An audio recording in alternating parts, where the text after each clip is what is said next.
we should be expecting ourselves in a war with major powers soon. The competition between China and the United States has not only gone high-tech, but high-wire, as the battle for world supremacy has put us all in the crosshairs of danger. Today we hear from Gordon Chang, the scholar, author, and columnist whose expertise has made him one of the foremost authorities on China and the potential for all-out war. From Ballard Studios in Washington, it's 13th and Park. The future doesn't belong to the faint-hearted. There is not a liberal America and a conservative America. There is the United States of America. We will make America strong again. We will get through this together.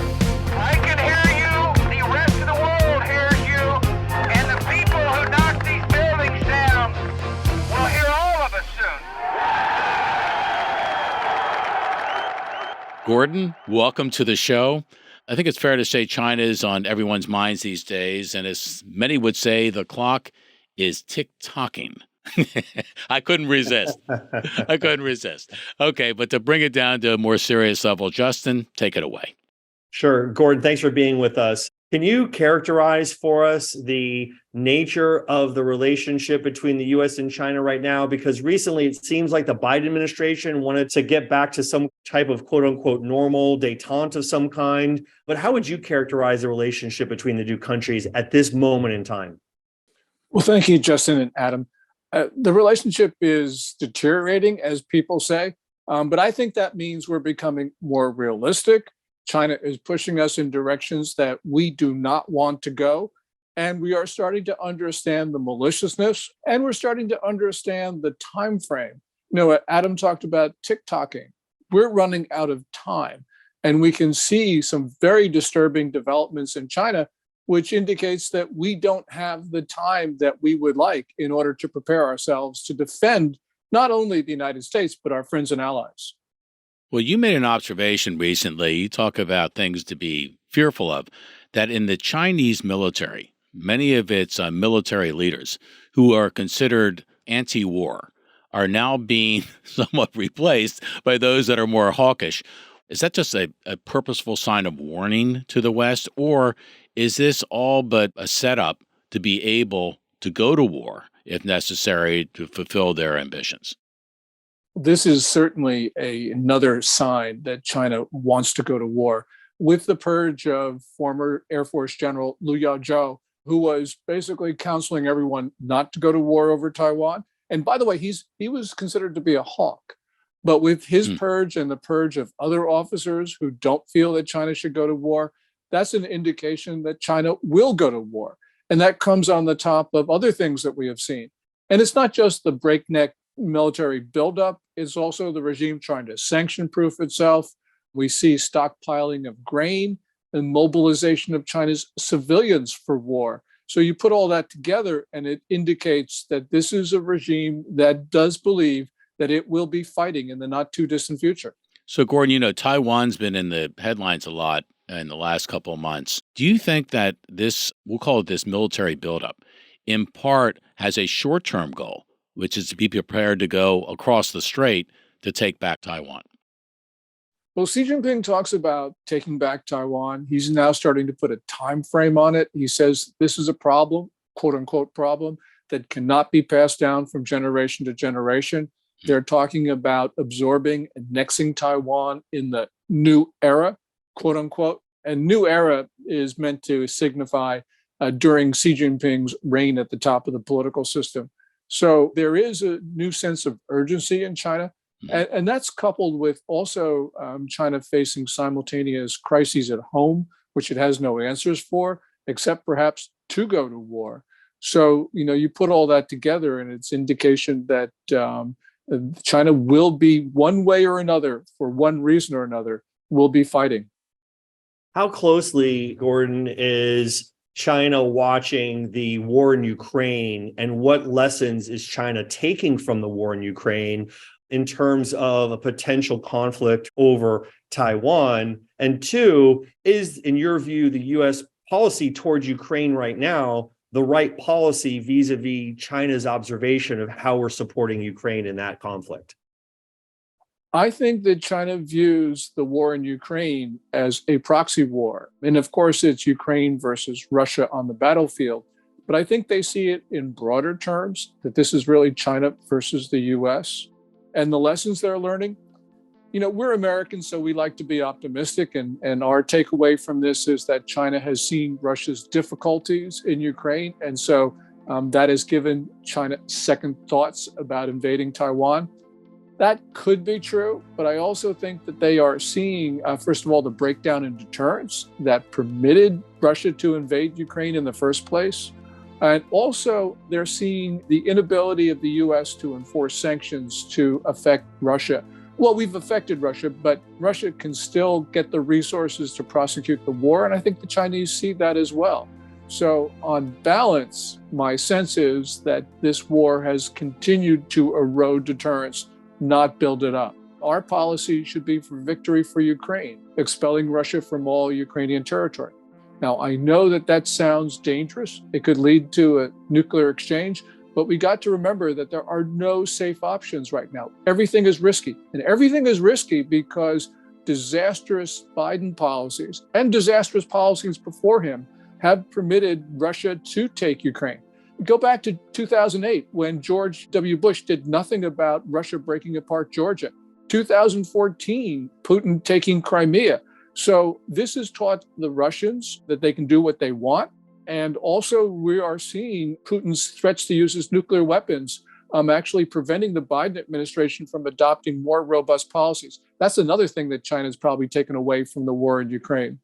Could these types of sanctions that the US and the West have imposed on Russia, could those types of sanctions be realistically imposed on China, given the interdependence between the economies of China and the Western world? Depends what China does. If China kills American service people, yeah, I think our sanctions can be much more effective on China than they were against Russia. Because right now, we're really not that serious. We're allowing Russia to get the resources it needs to wage this war. We keep on issuing these warnings to Beijing not to provide lethal aid. China continues to provide lethal aid. So China knows that our warnings are feeble and hollow, and that continues to break down deterrence. So we need to have resolute policies. If we have resolute policies, we can maybe get the world back to some sort of stability. But things, I think, have deteriorated so far that every option going forward is extremely risky, which means that we should be expecting ourselves in a war with major powers soon. Wow. I was having trouble enough sleeping till I heard that answer, Gordon. Coming out of your last book about the U.S.-China tech war, and let me quote from that. You wrote, "With devices around the world networked to China, Beijing could have the ability to drive cars off cliffs, unlock front doors, and turn off pacemakers.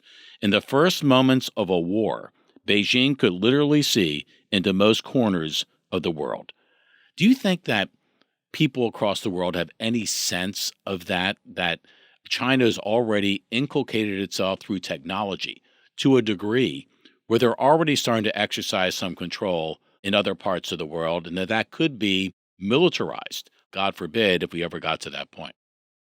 I think that American people in the national security establishment understand it, but we're not really doing that much about it, which again should cause alarm bells. That there's our known threats and we are not taking adequate measures to deal with this. Beijing knows what we know, and they can see that our reactions to what we know are inadequate. And so this really, again, causes, I think, Beijing to believe it can do what it wants. So it can, when war comes, do those things through its control of technology. The Biden administration, I want to switch topics a little bit to the recent policies and laws that passed regarding American technology investments in China. The Biden administration has established some new rules. Do you think that those new rules that have been established will help stem the flow of expertise, and capital from the U.S. to China? Well, the Biden administration's ban on the export of chips and chip-making equipment to China in October of last year, those were a really good thing. But right now, the people in Washington have been talking about a ban on investment into China's tech sectors, into AI and such things. Those rules have not popped out of the Commerce Department yet. People were expecting them at the G7 meeting. It didn't occur then. We have the Chinese Commerce Minister speaking to Secretary Raimondo a couple days ago. We still haven't seen anything. So right now, this is something which is absolutely critically necessary for us to do. They are effective. China is, I think, apoplectic over it, but we're not imposing them. And so here is one more time where there are things that we can do, things that we should do, things that we're not doing. So one of those things you believe is a policy or law in the U.S. that would prohibit U.S. investment in Chinese tech companies? Yes. Why should we give them the technology that they will use for their military? Xi Jinping has this doctrine of military-civil fusion, which means that everything that a civil institution or civil company or university has, that will be immediately pipelined to the military if the military wants it. So we should not be making this distinction that there are military entities and civilian entities in China, and it's okay to deal with the civilian entities. Well, no, it's not, because we know what's going on. There should be a complete prohibition on technology transfers to China. There should be a complete prohibition on China buying our tech companies. Well, you talk about prohibitions and bans, that brings you right into TikTok. So I know that the state of Nebraska seems to be the last state that is seriously considering now a total ban on TikTok in and around government there. We're going to play you a clip on TikTok. I want to get your impressions on how serious to take this ban and how important that ban would be for national security. Fabian, roll the clip. If Americans love TikTok so much, why has Congress proposed so many bills that could ban TikTok? Gallagher and Krishnamurthy's bill, called the Anti-Social CCP Act, intends to force the issue. It would basically allow for two outcomes in this case. One would be a ban of the app altogether, or it would allow for a sale to an American company. Hasn't somebody in your immediate circle said, guys, banning TikTok will be a political disaster? I would say allowing this to continue would be a geopolitical disaster. A geopolitical disaster, Gordon. Is this where America is starting to draw the proverbial line in the sand? Well, I hope so, because all the assurances that TikTok have given us on data security have been proven to have been false. China has surreptitiously and illegally taken data off of that app. And as well, China has used the TikTok algorithm to do a number of things like glorify drug use, foment violence on American streets, which, by the way, is more than just subversion, that's an act of war. And our failure to ban TikTok or to expropriate it or to force a sale just tells China that we're one of the weakest countries in the world. I know that people might say, well, that's going too far. But the point is, if there's a known threat and we don't deal with it, how can we consider ourselves to be a strong society? Yes, by the metrics, the United States is the strongest nation on earth, but we have very little political will to defend ourselves, which means we're wide open, which means we could lose our country. The recent G7 summit, there was talk, and this talk didn't start the G7 summit, but it was certainly discussed there, about the West decoupling, de-risking from China. Can you explain to our listeners what that means and why is it a front burner issue now and whether you think that's going to happen? De-risking would mean basically diversifying. Decoupling would mean severing our relations with China. Beijing sees both of those as mortal threats, and the Europeans will only go as far as de-risking. But the United States is, Biden policy is basically de-risking, but it's not really that serious even about that. The other reason why there is a decoupling starting is because, first of all, China has made it very difficult for foreign companies to operate inside the country. Xi Jinping has this view, which he not only assaults foreign companies, but also domestic Chinese private entrepreneurs, because he believes in a state economy. He's getting society ready for war. That means he wants to remove foreign influences. And so companies are being both pushed and pulled in this regard. And this is absolutely essential because as China makes preparations for war, we should be not just encouraging our companies to leave. We should be using the powers of the president either the International Emergency Economic Powers Act of 1977 or the Trading with the Enemy Act of 1917 to force our companies off of Chinese soil. Yeah, you wrote years ago about the inevitable collapse of China. Demographically, I think everyone can understand that it stopped growing, that it's getting older, which is not a good thing when you look to the future and in terms of economic vitality and strength. But you also opine that at some point the economy goes south, there'll be a bit of a revolt against current leadership.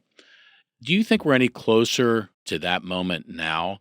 And perhaps does current leadership in China understand that they really have to press the pedal to the metal now, or that possible outcome becomes more real than ever?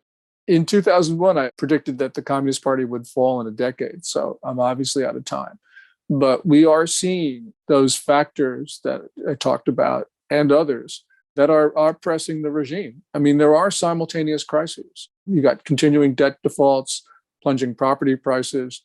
I think a contracting economy, but certainly one that is at least stagnating, worsening food shortages, deteriorating environments, failing local governments, and they still haven't gotten past COVID-19. And of course, there's the demographic challenge, which China, which is now 1.4 billion people, will probably lose somewhere between 900 million to a billion people by the turn of the century. So China will end up being a third as populous then as it is now. And I think that forces Xi Jinping to see a closing window of opportunity, that if he wants to accomplish historic goals, he's got to move sooner rather than later. And there is some Chinese propaganda from official sources that talk about seeing, racing against time is the way they put it. So I think that they are. And this means that, we Americans don't think that the Chinese are have that sense of urgency, but I think that they do, which means they can take us by surprise. Really want to talk about COVID a little bit, because on that thread, there was news that we received in the West about the public dissatisfaction that was being expressed all around the country in China after Chinese citizens were burned alive or died in an apartment fire, because they couldn't escape because of the COVID restrictions around their particular apartment building. And there was protests around the country at that time. And then China reversed its COVID zero policy.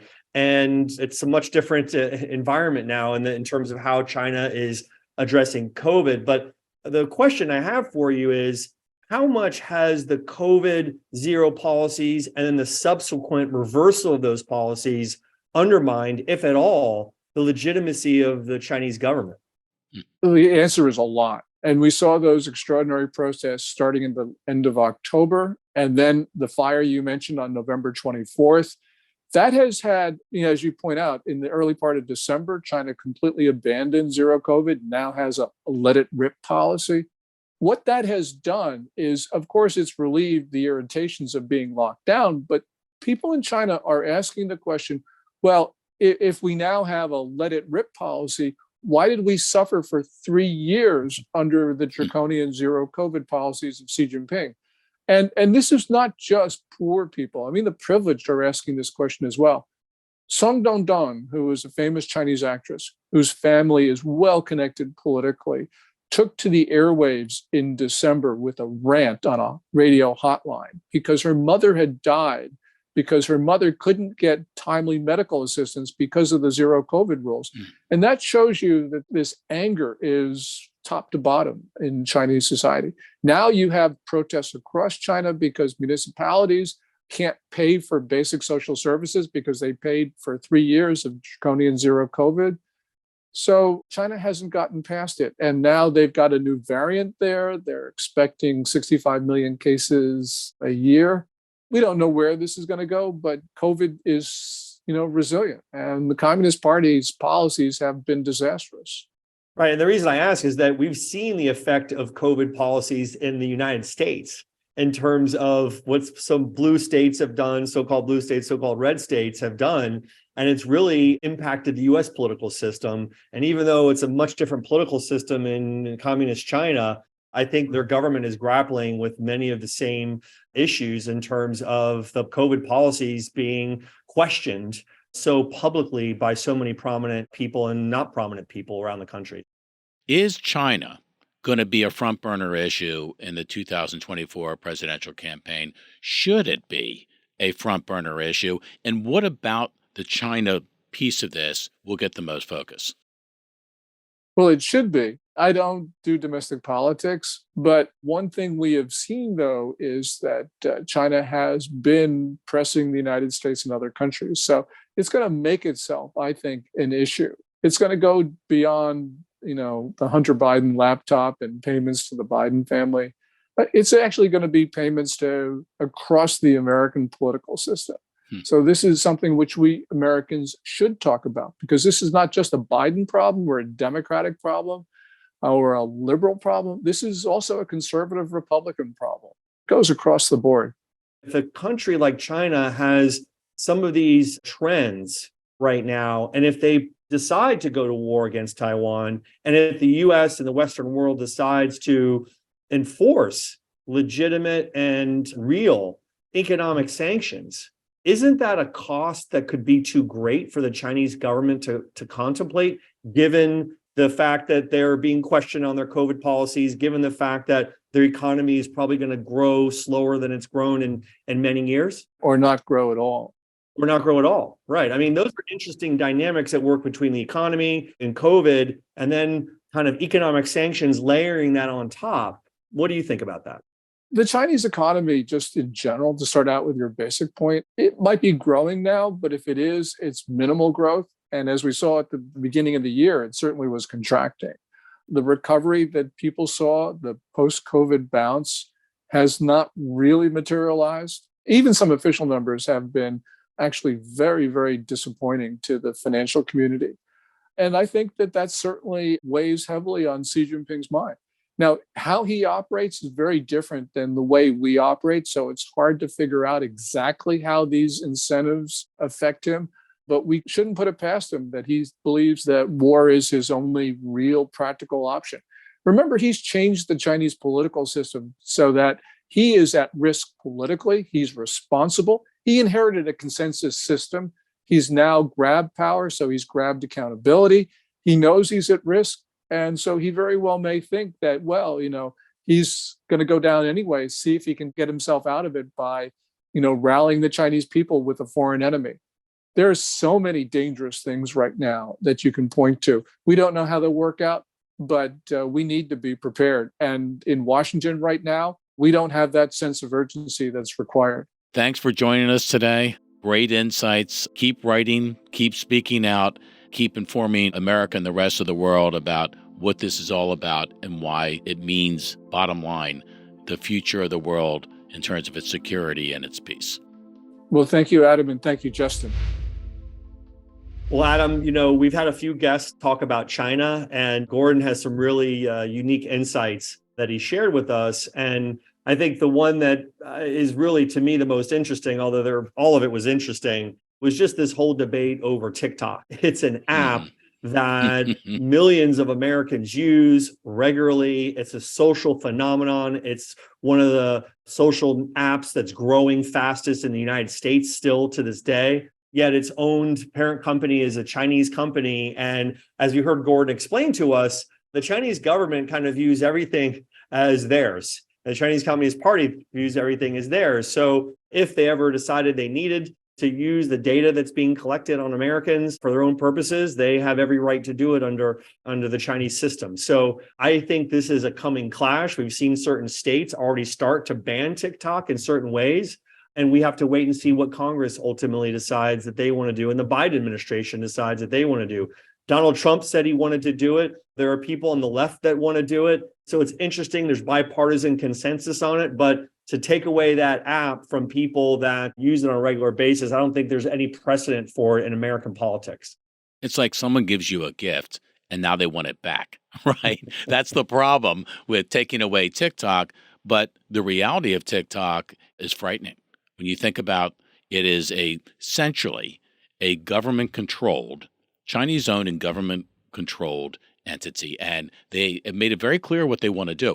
Remember the interview we just finished with Eric Schwartzel, the Wall Street Journal, talking about his trip to Kenya, where they're bringing satellite dishes into remote villages to bring in Chinese-approved programming all of which was to kind of control the narrative, but it's also technological control.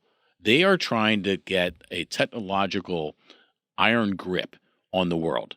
And when he wrote in his book that, we could have electric cars or self-driving cars driving off cliffs that are manipulated by someone in Shanghai, that is not only frightening, it is actually almost real today that they had that power.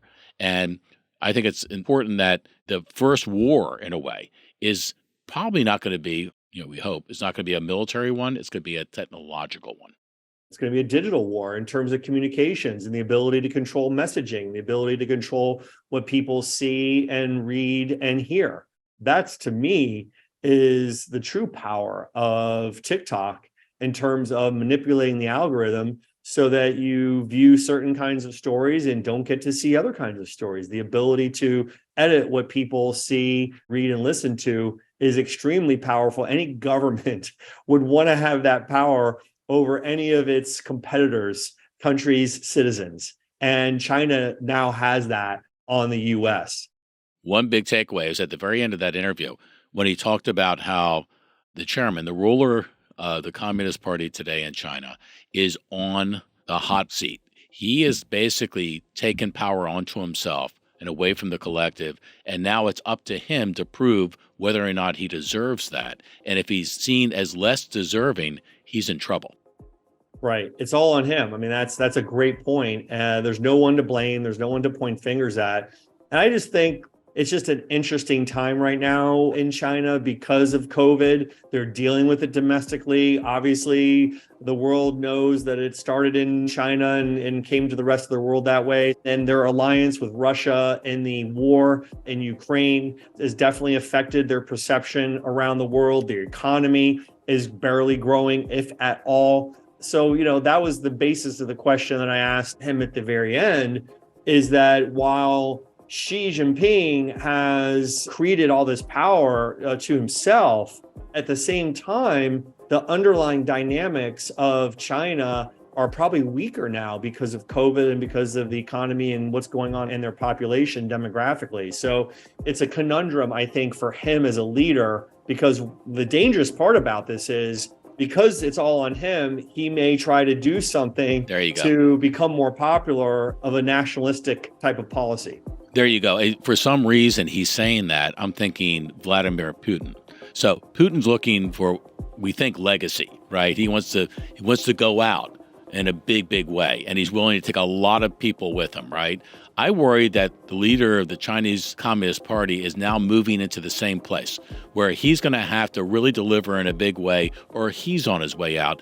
That changes human decision-making, human behavior, and it should frighten everybody who's listening to this. So another great show, another reason to look beyond the borders of America, to understand that the rest of the world around us has dramatic and direct impact on our future. Don't miss future episodes by following us on Apple, Spotify, or other podcast platforms, or go to the YouTube channel where you can subscribe for free.